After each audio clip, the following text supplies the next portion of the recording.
Hello નમસ્કાર વિદ્યાર્થી મિત્રો, વૈદ ડિજિટલ એજ્યુકેશનમાં આપનું હાર્દિક સ્વાગત છે। આજે આપણે ધોરણ 5 વિષય આસપાસ પર્યાવરણની અંદર 17મો પાઠ દિવાલ ઓળંગી લીધી, જેના આપણે પ્રશ્નોના જવાબ સાથે સરસ મજાની સમજૂતી જોવાના છીએ। તો ખાસ વિદ્યાર્થી મિત્રો, ચેનલમાં નવા હોય તો ચેનલ સબસ્ક્રાઇબ કરી બાજુમાં બેલ આઇકનને પ્રેસ કરો, જેથી તમને અવનવા વિડીયોની માહિતી નોટિફિકેશન મળી શકે। વિડીયો લાઈક કરો, તમારા મિત્રો દોસ્તોને શેર કરો। તો કહે છે કે અમે પૂછ્યું, અમને તમારી ટીમ વિશે કહો। તો પહેલી છોકરી કહે છે કે શરૂઆતમાં અમને મેદાનમાં રમવા જવાનું થોડુંક વિચિત્ર લાગ્યું। વિચિત્ર એટલે નવાઈ પમાડે તેવું, નવાઈ પમાડે તેવું એટલે કે શરૂઆતમાં અમને કંઈક અલગ લાગતું હતું, કારણ કે છોકરીઓની ટીમ તરીકે અમારી ટીમ પહેલી હતી। જો ટીમ હતી અત્યાર સુધી, પણ છોકરાઓની હતી, છોકરીઓની ટીમ તરીકે અમારી ટીમ પહેલી હતી। અમે જ્યારે મેદાનમાં રમતા ત્યારે લોકો અમને જોવા આવતા। મિત્રો, બે રીતે લોકો જોવા આવતા હોય, બરાબર। આજે વાસ્તવિકતા આપણે કરવી જ પડે। એક, છોકરીઓ ક્યારેય રમતી નહોતી અને છોકરીઓ રમે છે એ હિસાબે છોકરીઓને જોવા આવતા, એટલે કે છોકરીઓ રમે છે એટલા માટે। અને બીજું, એક રમતને ધ્યાનમાં રાખીને જોવા આવતા હોય। તેઓ જિજ્ઞાસુ હતા કે છોકરીઓ વળી કેવી રીતે બાસ્કેટબોલ રમતી હશે। કીધું ને કે છોકરીઓ જોવા આવતી કે ભાઈ છોકરાઓને રમતા તો જોયા, રમતય જોઈ છે, પણ છોકરીઓ કેવી રીતે રમે છે બાસ્કેટબોલ, એ માટે જોવા આવતા હતા। હવે તેઓને નવાઈ જેવું લાગતું નથી, કારણ કે હવે અમે દરરોજ રમીએ છીએ, બરાબર। એટલે અમને દરરોજ જોઈએ છે, એટલે હવે એને કઈ નવીન નથી લાગતું। જ્યારે પ્રથમ વખત અમે રમતા શરૂઆતમાં, ત્યારે નવીન લાગતું। તેઓએ સ્વીકારી લીધું છે કે છોકરીઓ પણ સારી રીતે બાસ્કેટબોલ રમી શકે છે। એવું જરૂરી નથી કે માત્ર છોકરાઓ જ સારી રીતે બાસ્કેટબોલ રમી શકે, છોકરીઓ પણ રમી શકે છે। વિદ્યાર્થી મિત્રો, આપણે ભાગ 1 છે એ જોઈ ચૂક્યા છીએ। તેમજ આવી રીતે બધા જ વિષયના તમારે વિડીયો જોવા હોય, જે તમને ફ્રીમાં મળવાના છે, બરાબર। તો ક્યાંથી મળશે સર? તો ભાઈ આપણી વૈદ ડિજિટલ એજ્યુકેશન નામની એપ્લિકેશન તમે અત્યારે જ ડાઉનલોડ કરો, જેમાં બધા જ વિષયના પાઠ્યપુસ્તકના પ્રકરણની સમજૂતીના વિડીયો, સ્વાધ્યાય અભ્યાસની સમજૂતીના વિડીયો, વિષય પ્રમાણે ઉપયોગી પેપરો, એકમ કસોટી, સ્વાધ્યાય પોથી, પ્રોજેક્ટ બુક, આ બધું જ ગેમ ડાઉનલોડ કરો, ત્યાં જઈને ડાઉનલોડ કરો વૈદ ડિજિટલ એજ્યુકેશન નામની એપ્લિકેશન, બરાબર। પ્લે સ્ટોરમાં જઈ અને ત્યાંથી ઓપન કરોલા પેજ ખુલશે। મિત્રો, 5 લાખ વિદ્યાર્થી મિત્રો આપણી એપ્લિકેશન વાપરે છે, તમારા બધાના મિત્રોના સાથ સહકારથી। મોબાઈલ નંબર નાખો તમારા મમ્મી અથવા પપ્પાના, સેન્ડ ઓટીપી કરો, 4 આંકડાનો ઓટીપી એમાં જશે, નાખશો એટલે પેજ ખુલે। એમાં પેડ કોર્સમાં પરીક્ષાના સમયે પેપરો, એક્ઝામ પેપરમાં, એકમ કસોટીના અત્યાર સુધીના પેપરો, 3 થી 12 માં 3 થી 12 ધોરણના વિડીયો, તમારું ધોરણ પસંદ કર્યું, વિષય પસંદ કર્યો, પાઠવાય વિડીયો જુઓ। મિત્રો, એ વિજ્ઞાન નહીં હોય, તમારા આસપાસ હશે, બરોબર, ટેન્શન નહીં લેતા। ચાલો, હવે અફસાના કહે છે, અમે જ્યારે પહેલી વાર રમવાનું શરૂ કર્યું ત્યારે હું 11 વર્ષની હતી। શું કહે છે અફસાના? કે અમે જ્યારે સ્ટાર્ટઅપ કર્યું, પહેલી વાર રમવાનું શરૂ કર્યું, ત્યારે મારી ઉંમર માત્ર 11 વર્ષની હતી। તે સમયે અમને કોઈ જગ્યાએ મેચ રમવા જવાની છૂટ ન હતી। જો મારી ઉંમર 11 વર્ષની હતી, તો એ સમયે મારે કોઈ પણ જગ્યાએ મેચ રમવા જવું હોય, બરાબર, તો મને છૂટ હતી નહીં, કારણ કે તું હજી નાની છે, એવું કહેતા। તેના હવે 2 વર્ષ થઈ ગયા છે। તો મિત્રો, આ કેટલા વર્ષ પહેલાની વાત કરે છે? 2 વર્ષ પહેલાની। હવે અમે બીજી જગ્યાએ પણ મેચ રમવા જઈએ છીએ। જો પહેલા એમના ઘરેથી ના પાડતા કે બીજી જગ્યાએ મેચ રમવા જવું નથી, પણ હવે અમને છૂટ છે। પરંતુ આ બધું ફક્ત અમારી સખત મહેનત અને કોચની તાલીમના લીધે શક્ય બન્યું। શું કહે છે? આ બધું જ ક્યારે શક્ય બન્યું? અમે સખત મહેનત કરી આમાં, જેથી કરીને અમારી ટીમ ધીમે ધીમે એક પછી એક બીજી ટીમને હરાવતી ગઈ, અને અમારા જે કોચ છે, જે તાલીમ આપનાર છે, બરાબર, ટ્રેનર, એ અમને વધુ ને વધુ તાલીમ આપતા ગયા અને એમ વધુ ને વધુ આગળ વધતા ગયા। બીજી છોકરી, આવું અફસાના કહે છે, બીજી છોકરી, હા અમે સાચે સખત મહેનત કરી છે। સખત એટલે ખૂબ જ, હા સાચે જ અમે ખૂબ જ મહેનત કરી છે। કોચ ખૂબ જ કડક છે। જો અમારા કોચ છે એ કેવા છે? ખૂબ જ કડક સ્વભાવના, એ થોડું થોડું ચલાવી ન લે। અમે પહેલા સાથે દોડીએ છીએ અને પછી કસરત એટલે કે એક્સરસાઇઝ કરીએ છીએ। જો પહેલા અમે થોડુંક દોડીએ છીએ, બધા જ દોડીને પછી થોડી કસરત કરીએ, જેથી અમારું શરીર છે એ સરસ મજાનું સ્ટ્રોંગ બની જાય. રમત સારી રીતે કેમ રમાય તે કોચ અમને શીખવે છે. જો કોઈ પણ રમત છે એને સારી રીતે કેમ રમવી એવું કોચ અમને શીખવે છે. બોલ અમારી પાસે કેવી રીતે રાખવો વધુ ને વધુ. જો વધુ ને વધુ બોલ તમારી પાસે રહે વિદ્યાર્થી મિત્રો, તો એટલા તમે પોઈન્ટ વધુ મેળવી શકો, ગોલ વધુ કરી શકો. એટલા માટે કહે છે બોલ અમારી પાસે કેવી રીતે રાખવો, બોલ કેવી રીતે આપણી ટુકડીના ખેલાડીને આગળ પાસ કરવો, એટલે કે આપણી ટુકડીના ખેલાડીને પહોંચાડવો, મોકલવો, બરાબર, કેવી રીતે એને હેન્ડલ કરવો. બોલ લઈને કોર્ટ પર ઝડપથી દોડવું. શું કહે છે? બોલ લઈને કોર્ટ પર ઝડપથી દોડવું. સામેની ટુકડીના ખેલાડીને ટાળીને બાસ્કેટબોલમાં કેવી રીતે નાખવો તથા ગોલ પ્રાપ્તાંક કેવી રીતે વધારવો, એટલે કે જે તમે ગોલ કર્યા છે કેટલા કર્યા છે 1 2 4 5 7 10 એમ વધારતા જવા, તેનો અમે ખૂબ જ અભ્યાસ કરતા હતા. ટૂંકમાં મિત્રો તમે ક્યારેક બાસ્કેટબોલ છે એ મોબાઈલની અંદર યુટ્યુબમાં વિડીયો જોવો છો, એવી રીતે બાસ્કેટબોલ એવી રીતે તમે લખજો, બરાબર, એટલે કેવી રીતે રમાય એ તમને રૂબરૂ વિડીયો જોઈ લો એટલે તમને વધારે સમજાઈ જશે, બરાબર. એટલે મેક્સિમમ આપણી ટીમના ખેલાડી પાસે દડાને રાખવાનો હોય જેથી કરીને વધુ ગોલ થઈ શકે, બરાબર. દડો આપણી પાસે હોય તો ગોલ થવાના ચાન્સ વધી જાય. અને પાસ કરવાનો થાય તો પણ કોને પાસ કરવાનો? આપણી ટીમના ખેલાડીને, બરાબર. અને પછી જે આ બાસ્કેટબોલમાં જે જાળી છે, બરાબર, તો ત્યાં ઝડપથી દોડી અને એમાં દડો નાખી દેવો. ખ્યાલ આવ્યો? આવી રીતે આગળ જોઈએ વિદ્યાર્થી મિત્રો. આફરીન કોચ કહે છે જ્યારે રમતા હોય ત્યારે એવું નહીં વિચારવાનું કે તમે છોકરીઓ છો. જો કોચ શું કહે છે કે જ્યારે રમતા હોય ત્યારે મનમાંથી ડર કાઢી નાખવાનો કે ભાઈ અમે છોકરીઓ છીએ, અમે નહીં સારું રમી શકીએ, એવું નહીં વિચારવાનું. ખેલાડીની જેમ રમો, બરાબર. એક રમત રમનાર જે ખેલાડી છે એને શોભે એવી રીતે રમો. જો તમને થોડીક ઈજા થઈ હોય તો પણ રમવાનું ચાલુ રાખો. શું કે છે? તમને થોડીક ઈજા થઈ હોય, જેમ કે એકબીજાના માથા છે એકબીજા સાથે ભટકાય, તો પણ રમવાનું ચાલુ જ રાખવાનું છે તમારે. અમે એકબીજાને ટેકો આપતા ને કહેતા ચલો ઉઠો, તમને સારું થઈ જશે. જો રમતા રમતા કોઈ પડી જાય તો અમે એને હાથ આપતા, ટેકો આપતા ને કહેતો ઊભા થઈ જાઓ, ચાલો હમણાં સારું થઈ જશે. એમાં શું ને નાની અમથી વાતમાં હોય એમ. હવે અમારી રમત ખૂબ જ સુધરી ગઈ છે પહેલા, કારણ કે મિત્રો સ્વાભાવિક છે, પહેલા આપણે કોઈ નીતિ નિયમની ખબર ન હોય, કંઈ આવડતું ન હોય, પછી આપણા કોચ આપણે ધીમે ધીમે શીખવાડતા જાય, તેમ તેમ આપણી અંદર સારામાં સારું પ્રદર્શન થતું જાય, એમ સુધરતું જાય. જેવી રીતે તમારા પહેલા અક્ષર સારા થતા હતા, તમે જ્યારે ભણવા બેસ્યા ત્યારે તમે કલમ ખટારો જે પણ કાંઈ લખતા હતા સારા અક્ષર થતું હતું નહીં. હવે કેટલા સરસ થાય છે. પહેલા તમને ચિત્ર દોરતા આવડતું નહીં, હવે કેવું આવડે છે? કારણ કે દરરોજ પ્રેક્ટિસ થાય એટલે સુધારો આવે. દરેક જણ કહે છે કે અમે ખૂબ સરસ રમીએ છીએ. જો હવે જે અમને જોવા આવનારા લોકો છે એ પણ કહે છે કે અમે ખૂબ સરસ રમીએ છીએ. પહેલા નહોતા કહેતા પણ હવે કહે છે.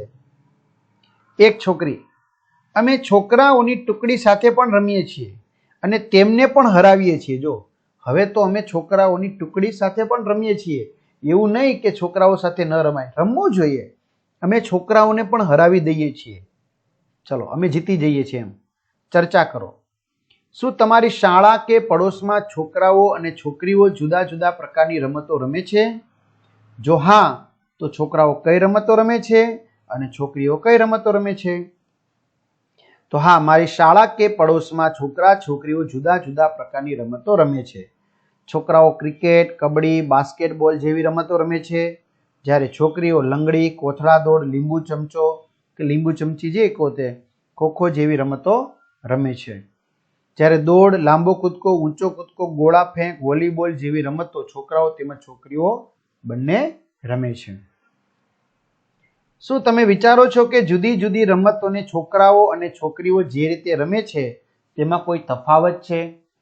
તો હા, જુદી જુદી રમતોમાં છોકરાઓ અને છોકરીઓ જે રીતે રમે છે તેમાં તફાવત જોવા મળે છે.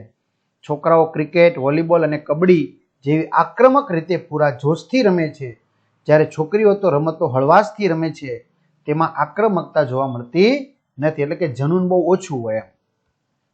છોકરાઓ અને છોકરીઓની રમતો જુદી જુદી હોવી જોઈએ. તમે શું વિચારો છો? ના, હું વિચારું છું કે છોકરાઓ અને છોકરીઓની રમતો જુદી જુદી ન હોવી જોઈએ.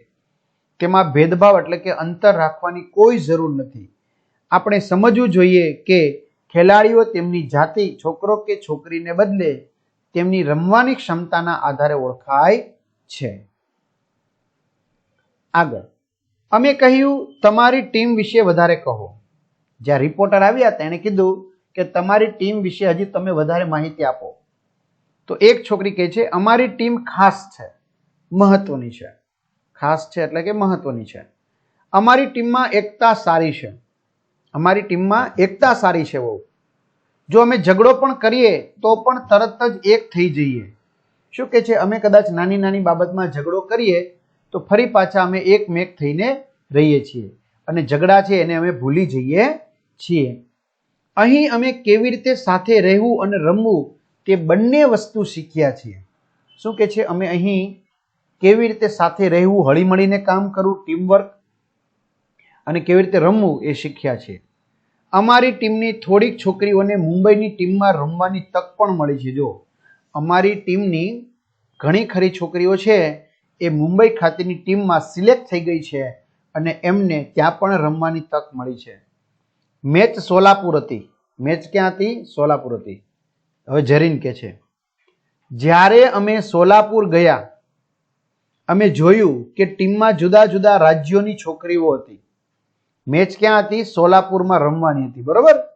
હવે જ્યારે અમે સોલાપુર ગયા અને મેં જોયું તો સોલાપુરમાં ખાલી અમારી એકની ટીમ નહોતી, તો ત્યાં જુદા જુદા રાજ્યોની છોકરીઓ આવી હતી.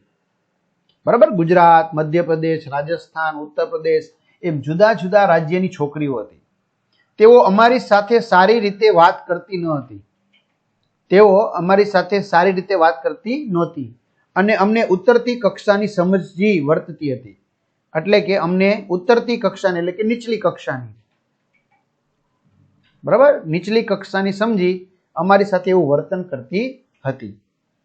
તેઓ અમને સરખી રીતે રમવાની તક પણ નહોતી આપતી. જો તેઓ અમને સરખી રીતે એટલે કે સારી રીતે રમવાની તક પણ આપતી હતી નહીં, મોકો પણ આપતી હતી નહીં. અમને ખૂબ જ ખરાબ લાગતું હતું, એટલે કે અમારું માન ત્યાં ખોવાતું હતું એવું અમને લાગતું હતું. એટલે કે અમારું ખૂબ જ ખરાબ થતું હોય એવું અમને લાગતું હતું. તે ટીમના ખેલાડીઓમાં જરાય પણ સહકાર એટલે કે કોઓપરેશન જેવું ન હતું. એટલે કે તે ટીમના ખેલાડીઓમાં જરાય પણ સહકાર, સાથ સહકાર આપવાની ભાવના હતી નહીં એવું અમને લાગ્યું. આગળ મેચ દરમિયાન મેં બોલ ટીમના એક સભ્ય સામે ફેંક્યો. હવે મેચ ચાલુ થઈ ત્યારે મેં બોલ ટીમના એક સભ્ય સામે ફેંક્યો, પરંતુ તે પકડી શકી નહીં. તે મને લડવા લાગી. શું કે છે? એટલે કે છે મેચ દરમિયાન મેં બોલ ટીમના એક સભ્ય પાસે પાસ કર્યો, મોકલ્યો, ફેંક્યો, પરંતુ તે પકડી શકી નહીં. તે મને લડવા લાગી. બરાબર.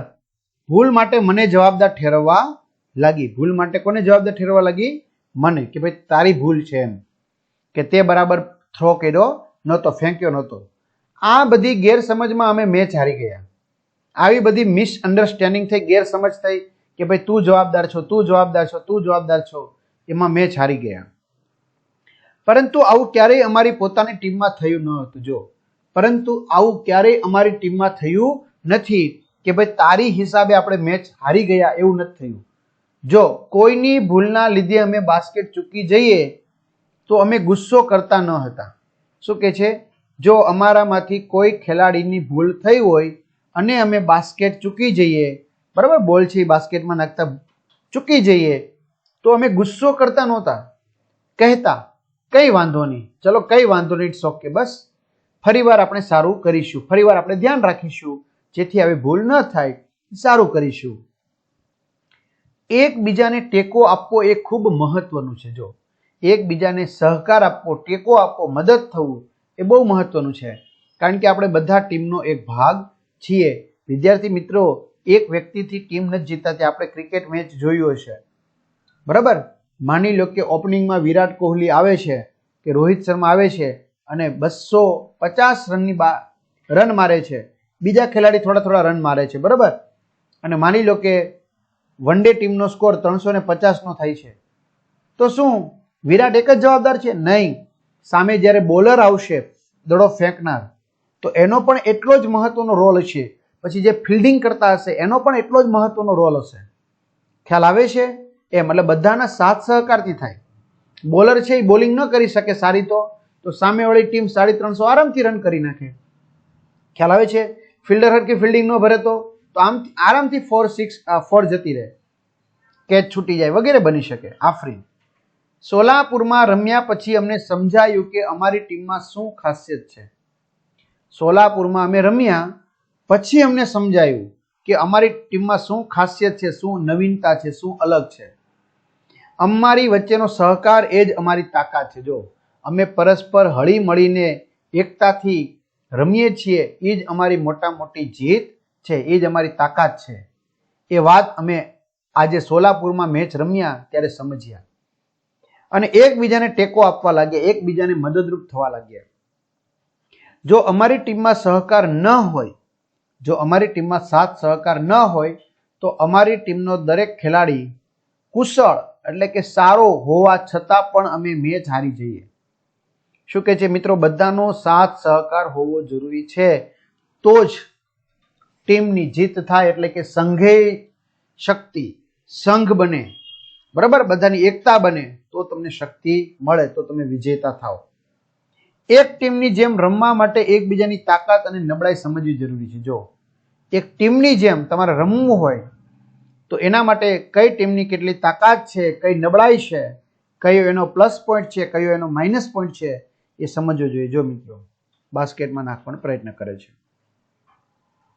ચલો લખો, તમે શાળા કે શાળા બહાર ક્યારેય તમારા વર્ગની ટીમમાં ભાગ તરીકે રમ્યા છો? કોની સાથે રમ્યા છો? તમે કઈ રમત રમ્યા છો? તો હા, હું અને મારો મિત્ર શિવાંશ અમારી શાળાની કબડ્ડીની ટીમમાં અમારા વર્ગની ટીમના ભાગ તરીકે રમ્યા હતા. અમારી ટીમ બીજી શાળાની ટીમ સાથે રમી હતી. અમે કબડ્ડીની રમત રમ્યા હતા. પોતાના માટે રમવું અને ટીમ માટે રમવું, એમાં શું તફાવત છે? પોતાના માટે રમવું એટલે ટીમના અન્ય ખેલાડીઓનો ખ્યાલ રાખ્યા વગર પોતાની રમતનો દેખાવ સારો લાગે તે રીતે રમવું અને ટીમમાં પ્રભાવ પાડવો. જ્યારે ટીમ માટે રમવું એટલે આખી ટીમના સહકારથી, નિષ્ઠાથી અને પૂરી લગનથી ટીમની જીત માટે રમવું. જ્યારે તમે ટીમમાં રમતા હો ત્યારે તમને પોતાના માટે રમવું ગમશે કે ટીમ માટે? કેમ? તો હું જ્યારે ટીમમાં રમતો હોય ત્યારે મને ટીમ માટે રમવું ગમશે. જ્યારે આખી ટીમ એક થઈને રમે છે ત્યારે જ ટીમ જીતે છે. જ્યારે ટીમ ભાવનાથી રમત રમાય છે ત્યારે જ આખી ટીમનો જુસ્સો વધે છે અને ટીમ વિજયી બને છે. તમારી ટીમ અફસાના સોલાપુરમાં જે ટીમમાં રમી તેવી છે કે નાગપાડાની ટીમ જેવી છે? કેવી રીતે?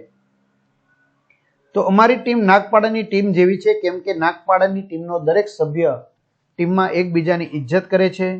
કોઈ ખેલાડીની ભૂલ થાય તો તેની મજાક નથી ઉડાવતા, પરંતુ ભૂલમાંથી શીખવાનો પ્રયત્ન કરે છે. તેમની ટીમમાં સમૂહ ભાવના છે, સંપ છે તથા દરેક ખેલાડી પૂરી લગનથી રમે છે અને જીતે છે. સોલાપુરની ટીમમાં આવું જોવા મળતું નથી. ચાલો, અમે કહ્યું તમે ઘણું બધું કર્યું, હવે પછી શું? તો વિદ્યાર્થી મિત્રો અહીંયા આપણે રાખીએ, બરાબર. પછીની માહિતી છે આપણે નેક્સ્ટ વિડીયોમાં જોઈશું. અસ્તુ, જય હિન્દ, જય ભારત. અને ખાસ મિત્રો, ચેનલમાં હજુ નવા હોય ચેનલ સબસ્ક્રાઇબ કરો, વિડીયો લાઇક કરો, તમારા મિત્રો દોસ્તોને શેર કરો અને વિડીયો કેવો લાગ્યો ચોક્કસથી કમેન્ટ કરશો, તો આપણે વધુ ને વધુ આ વિડીયો બનાવશું અને તમને મદદરૂપ થઈશું.